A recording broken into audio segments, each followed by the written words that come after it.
On Washington Unplugged, EU Ambassador John Brewton. Our roundtable looks at President Obama's trip to Europe and cartoonist Tom Toles. Hello, this is Washington Unplugged. I'm John Dickerson in for Bob Schieffer. Next week, President Obama takes his first big foreign trip. He'll visit 5 countries in 8 days, attend the G20 summit, a NATO conference, and meet with the European Union. He's personally popular, but his policies on global stimulus and Afghanistan are being openly resisted. What kind of reception will he get? I'm joined by European Union Ambassador John Brewton, also the former Prime Minister of Ireland. Welcome. I want to ask you this morning about Afghanistan. You were at the White House. What did you hear? What's your reaction to the President's new plan? Well, I heard clearly that the target is to ensure that Al-Qaeda and terrorism do not prosper in either Afghanistan or in Pakistan, and that the goal is to ensure that that doesn't happen. There isn't perhaps the same ambition in terms of state building and so forth that we might have heard, democracy promotion that we might have heard before, but a determination at the same time to stand behind the duly elected governments of Pakistan and of Afghanistan. Clearly a call for assistance from the rest of the world, from Europe, which will be forthcoming from Europe, to do on the civilian side what's been done on the military side by primarily US troops. But just the civilian side, no troops? There may be some additional troops for some purposes, particularly training was mentioned by President Obama, and I have no doubt that we would be willing to provide training for the Afghan army and the Afghan police. The development of the Afghan police is very, very important. The President said in his remarks, the safety of the people around the world is at stake. That's a pretty broad statement. What's your sense of that? Well, he backed that up by pointing out to a number of terrorist atrocities in Asia and in Europe, which are linked back to Al-Qaeda, which is based on the Afghan-Pakistan border. And clearly, this is a problem for everybody. There have been differences in the past as to exactly which particular means we should use to deal with it. But there is nobody who will question the President's statement that this terrorist nest represents a problem for the entire world. So this will be well received in Europe? Yes, and he emphasized that the vast majority of the victims of Al-Qaeda have been Muslims. Now, next week we have this extraordinary trip. The President is taking a lot on his plate. How will he be received broadly when he comes to Europe? Very well. I think Europeans have agreed themselves that we should stimulate our economy, and a number of European countries, those that can afford to do so, have already put stimulus plans in place, and we support the stimulus that's been given by the United States and by China. We also support the efforts that are being taken to recapitalize the banks. In Europe, we're doing it by many cases by nationalization. Here in the United States, it's been done by other methods, and also to remove the toxic assets. That those assets have to be valued and removed from the system so that the financial system can breathe again. There has been some resistance, though, in France and Germany on the question of stimulus, and then we, of course, had the former Czech Prime Minister saying that the stimulus package was a way to hell. There is, though, some friction on this question of Well, there are different. I mean, we have a Stability and Growth Pact to govern the euro, which imposes very strict limitations on borrowing, which in normal times are absolutely reasonable, but we're not in normal times. But people are having to get used to changing policy very rapidly because the situation is changing very rapidly. Some European countries, notably Germany, have been prepared to go quite far in promoting stimulus. Others, for reasons concerned with the aging of their own populations or their own fiscal positions, are a little bit more cautious. How will we know that this has been a success, this visit? What's plausible here, and what's the best outcome of this visit? I think we're going to see, coming from this, commitment to better regulation of the financial system, commitment to substantial increases in funds for the IMF. Because if governments are going to take on the debts of banks, who's going to look after the finances of governments? There has to be somebody to stand behind governments, and the IMF needs more funds so that if governments get into difficulty, they too can get assistance to be tided over. You were here during the Bush administration. Now you see the new team in town. What are the differences? What have you noticed in the differences? Well, I think there's a willingness to confront unpleasant facts that's notable in this administration. I was particularly heartened, for example, by what Secretary of State Clinton had to say in the last 2 days about the extent to which consumption of drugs by Americans, and she could have said Europeans as well, is contributing to the problems of law and order in Mexico. And that we must take our responsibility as societies which are consuming illegal drugs for the destabilization that is resulting in countries like Colombia and in Mexico. And I think that will be very much welcomed by people in Latin America, who are very good partners of ours and whom we must assist in every way. Excellent. Ambassador John Brewton, thank you very much. You're watching Washington Unplugged on CBSNews.com.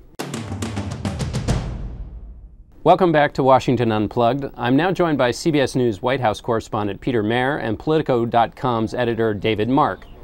Peter, I can hear the birds in the background there as the president gets ready to take off for Europe. Tell me about the trip and what they're thinking over there about it. Well, of course, the president's going to be the rookie summiteer, but first among equals at two summits. The first one, the G20 meeting, that'll center on the economy in London early next week. And then later in the week, he's going to go on to Germany and France for the big NATO meeting. Through the years, these summits have often evolved into gabfests and empty agendas, but I can't recall a pair of summits that have been so important in a very long time, perhaps going back to the Soviet era and all of the arms control summits. At that G20 meeting in London, the economy, of course, is going to be front and center. The president under a lot of pressure from the European partners to come up with some firm regulations.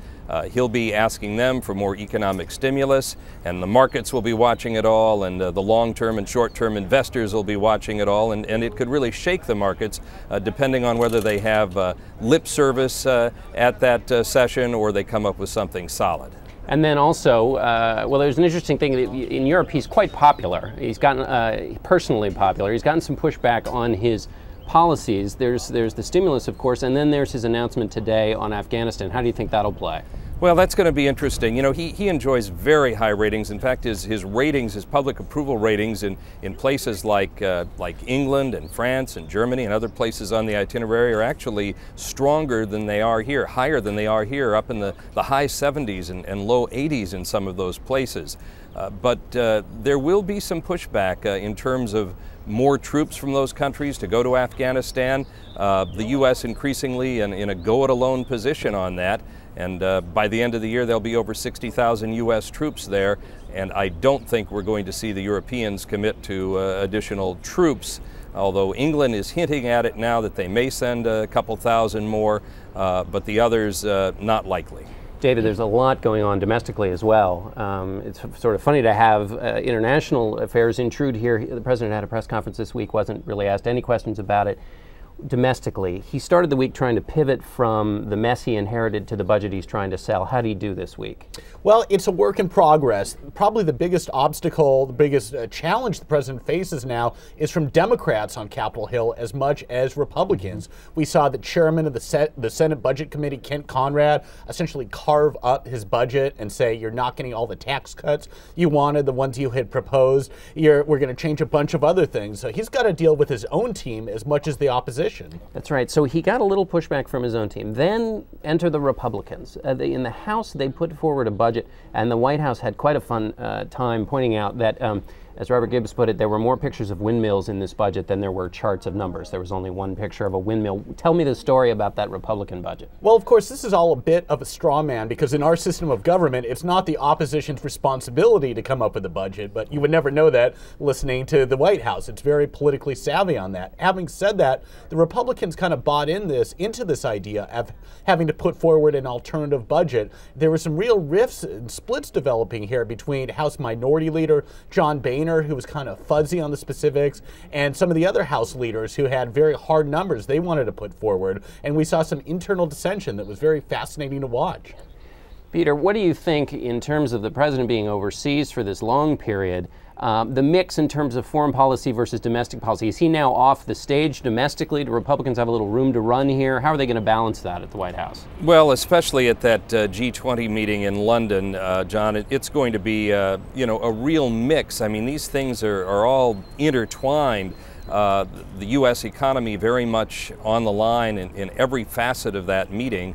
When you talk about more regulation, when you talk about this call for more stimulus, and there could be some surprises too. The president will be meeting on the sidelines with the leaders of Russia and China and India and South Korea. A lot of trade issues that affect so many parts of the country, the farm belt and any of the industrial sectors. So there's no escaping the challenges, and I'm sure he's the domestic challenges, and I'm sure he's going to also stay very closely attuned to the evolving budget fight that you guys are talking about. In this budget fight, David, the president is trying a mix of different ways to talk to the American people. This week he held an online town hall, the first time ever for a president. A little bit of a gimmick, but also it was sort of successful. What's your sense of how successful he's been, both going over the filter, the news filter, and also using that filter to sell his policies? Well, there's been some concern about overexposure, putting the president out there too much, whether it's online, television, whatever form it might be. The White House doesn't seem overly concerned about that. They seem to feel that their best asset is the president himself. The more he can sell the American people on his proposals, whether it's the budget or revising the banking system, whatever else it might be, that's their best way to go. He's the salesman. Okay. That's Thank right. you, David. Peter, thanks very much. Sure. You're watching Washington Unplugged on CBSNews.com. I'm here with Tom Toles, the Washington Post Pulitzer Prize-winning cartoonist. Tom has been skewering Washington politicians for decades, and we're here to talk about his latest victims. Tom, tell me about the new administration. How does it change versus the Bush administration in terms of your inspiration, or does it not change at all? Well, what I do is on a day-to-day basis, so I'm looking at the news every day. Now, obviously, when the administration changes, especially this kind of historic change, it changes the entire landscape. Before we were dealing with a familiar set of figures, very well-known personalities, very defined issues, and a history to work off of. Now everything is new. A new president tends to get a benefit of the doubt. He comes in with a mandate. He's got a lot of new stuff. So instead of cartooning about specific problems with long histories, now it's like introducing a new set of characters and a new play, a new drama, and just seeing how everything fits together and is playing out in the public. All right, well, show us one of your recent ones from... Okay, well, recently the last couple of weeks, I've been in the populist pitchfork carrying mode. There's a lot of debate, a lot of high feelings about the bailouts, the bonuses, Wall Street in general. And there's been, this cartoon is about public anger. It's a dinner setting with a master of the universe being served the head of a rather upset member of the public, and he's asking, why is he so angry? I think this cartoon, for me anyway, expresses that there's a legitimate and highly understandable anger, and while a lot of people question, and part of the commentary has been, well, is this really productive are these the very specific individuals? This cartoon was designed to say, yes, in the aggregate, there is something very real to be upset about. Tell me what's happening down in the lower left-hand corner here on a lot of your cartoons. There's a little something else going on. Well, it's just, this is a drawing of me. I'm actually larger than this drawing. It's a way to personalize and add an additional thought to the cartoon. Sometimes it amplifies, sometimes it extends, sometimes it even cuts the other way. This one, it says, he, referring to the head here, wants to put you off your feed, implying that his goal is to dampen the master's appetite for more of the same. As you show us another one, and as you do, tell me about your inspiration. I mean, is it the front pages? Is it committee hearings? Is it? Like everybody else in Washington, I try to read everything, watch everything, know everything. Obviously, that's impossible, but I think my job is somewhat to be a distiller. There's just so much stuff out there. There's so much commentary. There's so much factual matter that somebody needs to be. I tend to think of myself as being the one-stop shopping, the last word on an issue. After you've read everything else, then you see, well, what does this all boil down to?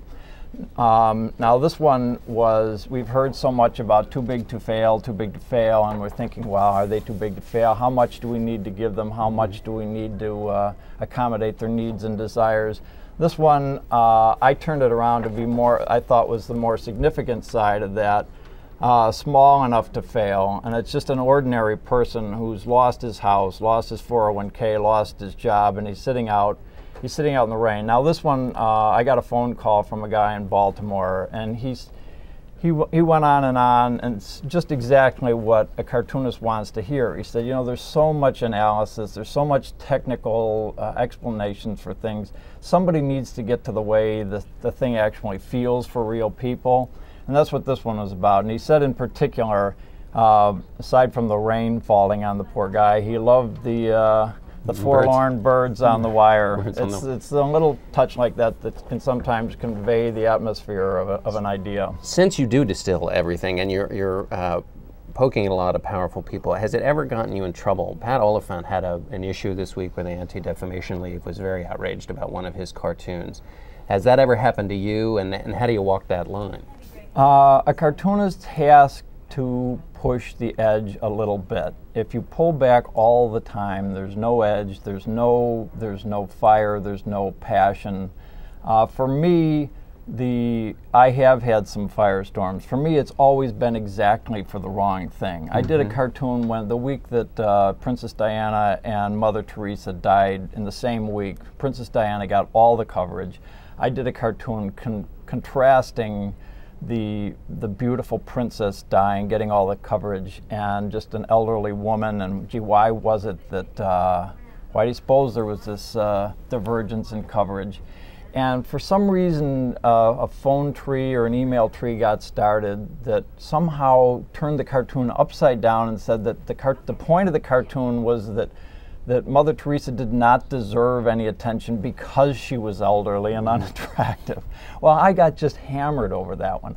On another cartoon, I got a letter from all 6 chairmen of the Joint Chiefs of Staff because I did a cartoon sympathetic to the stresses the Army was under because of my portrayal of the Army as a wounded soldier. Well, again, it completely flipped the intention of the cartoon. I just was inundated with anger and annoyance, and it was misinterpreting, it was flipping the whole point of the cartoon. Now that isn't always the case.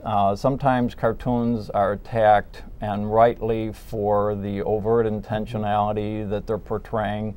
For me, it's been just the opposite. Well, we'll look forward to seeing your next one in the Washington Post. Tom Toles, thank you very much for being with us.